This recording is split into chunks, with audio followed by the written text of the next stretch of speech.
নমস্কার, mix magic থেকে আমি তানিয়া। আজকে খুব সহজ একটা চিকেন রেসিপি বানাবো, যেখানে তেলও লাগবে খুব অল্প আর মশলাও থাকবে খুব সাধারণ। তাহলে শুরু করি রেসিপিটা।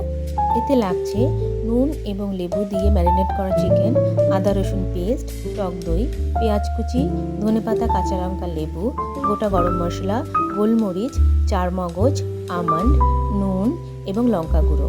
আর সমস্ত কিছুর পরিমাণটা রইল ডেসক্রিপশন বক্সে। কড়া গরম করে তাতে 2 টেবিল স্পুনের মতো সাদা তেল গরম করে নেব এবং এরপর গোটা গোলমরিচ আর গোটা গরম মশলা তাতে দিয়ে পেঁয়াজগুলোকে ছেড়ে দেবো এবং ধীরে ধীরে সেটাকে ভাজতে থাকবো। এরপরে আমরা চার মগজ আর আমন্ডটাকে অ্যাড করে দিয়ে সেটাকেও আস্তে আস্তে ভাজবো, কিন্তু ভাজাটা লাল হলে চলবে না, একটু সাদা সাদাই থাকবে পেঁয়াজটা, ওই ট্রান্সলুসেন্টের মতন। এরপরে পুরো ভাজাটাকে আমরা একটা বাটিতে ট্রান্সফার করে নিয়ে সেটার আমরা সুন্দর একটা পেস্ট বানিয়ে নেব। কড়াইয়ে এবার 1 টেবিল স্পুনের মতো সাদা তেল অ্যাড করলাম। এতে আমরা রসুন বাটাটা দিয়ে দিলাম এবং রসুন বাটাটা ভাজা কিছুটা হয়ে যাওয়ার পরে আমরা এর মধ্যে আদা বাটাটাকে অ্যাড করব।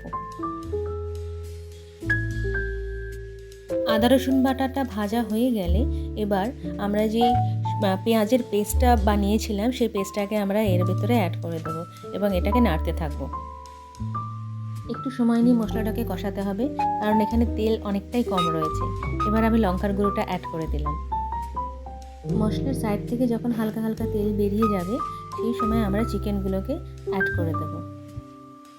এই পুরো রান্নাটাই কিন্তু মিডিয়াম থেকে লো ফ্লেমের ভিতরে হবে আর একটু সময় নিয়ে কষাতে হবে। আর অন্যদিকে আমি দইয়ের সঙ্গে একটু জল মিশিয়ে সেটাকে ব্লেন্ড করে নিয়েছিলাম, যাতে করে যখন আমি দইটা মেশাবো চিকেনের সঙ্গে, দইটা যেন লাম্পস ফর্ম না করে যায়। লবণ আর দইটা অ্যাড করে ভালো করে চিকেনের সঙ্গে মিশিয়ে দেব।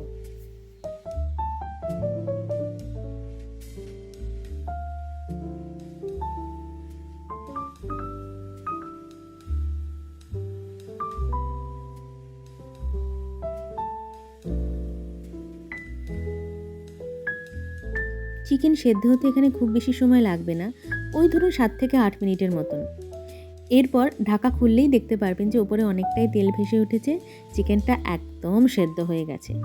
এই সময় আমরা ধনেপাতা আর কাঁচা লঙ্কাটা যে বেটে রেখেছিলাম সেই বাটাটা এখানে অ্যাড করে দেব। বাটাটা অ্যাড করে কিন্তু সেটাকে আর জাল দেওয়া যাবে না, মাখিয়ে নিয়েই সঙ্গে সঙ্গে গ্যাসটাকে বন্ধ করে আবার ঢাকা চাপা দিয়ে দেব। ব্যাস, তৈরি হয়ে গেল আমাদের healthy and tasty chicken. Chicken তো বানিয়ে ফেললাম, কিন্তু এর একটা ভালো নাম খুঁজে পাইনি। যদি কোনো নাম থাকে আপনাদের কাছে সাজেস্ট করুন না কমেন্ট বক্সে। আজকে এইটুকুই, ভালো থাকবেন সবাই।